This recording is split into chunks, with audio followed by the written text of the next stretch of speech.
Matheus Sten Pinheiro, de 24 anos, é acusado pelo assassinato da namorada, Ana Carolina Rocha Curti. O crime ocorreu em maio do ano passado no apartamento do casal em Vitória. 2 dias depois da morte da jovem, Matheus foi preso a pedido da Justiça. Quase 1 ano e meio após o crime, o caso agora é centro de uma batalha judicial. Isso porque os laudos psiquiátricos apresentados pela defesa de Matheus indicam que o acusado pode não ter tido controle das suas ações por conta de transtornos mentais e uso de múltiplas drogas. O novo documento entregue à Justiça nesta semana aponta que Matheus apresentava um quadro de perturbação da saúde mental no momento do crime. Segundo os psiquiatras forenses, Matheus era, à época dos fatos, parcialmente capaz de entender e inteiramente incapaz de autodeterminar-se em relação ao fato praticado. A análise do laudo detalha que ele sofria de transtornos psicóticos e delírios induzidos pelas drogas. Um trecho do laudo mostra que o rapaz falou sobre o uso de entorpecentes. Comecei a usar a maconha diariamente. Na verdade, eu comecei a usar 1 vez por semana e depois, rapidamente, passei a usar todos os dias. Mas o que me dava muito prazer mesmo era o LSD, o êxtase e a bala. Eu comecei a usar cocaína e usei só umas 20 vezes. Cheguei a usar crack uma vez sem querer, num evento de rap. Pela avaliação médica, as drogas levaram Matheus Sten a acreditar que Ana Carolina o traía. O acusado contou sobre esse medo. Foram as vozes falando que ela me traía, para eu investigar.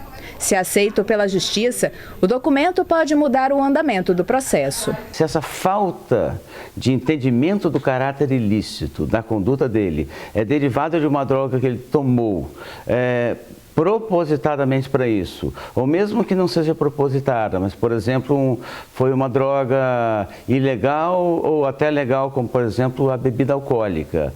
Nesse caso, ele pode ser responsabilizado. O assistente de acusação, o advogado Rivelino de Souza Amaral, contesta a validade do laudo. Porque a decisão que determina a realização dessa perícia determinou que fosse realizada por uma junta médica composta por 3 médicos. E, infelizmente, esse laudo é assinado por 2 médicos. Outro aspecto é que os quesitos que foram apresentados, que são as perguntas que tanto a acusação quanto a defesa podem fazer, não foram todas respondidas. Essa especialista explicou que quando uma pessoa está em surto, os comportamentos dela confundem. Você tem pessoas que têm sintomas psicóticos extremamente graves, que a pessoa não pode conviver em sociedade se ela não estiver medicada, mas a gente tem quadros psicóticos em que a pessoa, apesar de achar que o vizinho está perseguindo, ou que tem uma religião que está atrás dela, ou que tem pessoas de outro planeta, apesar dela ter uma crença delirante, ela continua, por exemplo, em sociedade.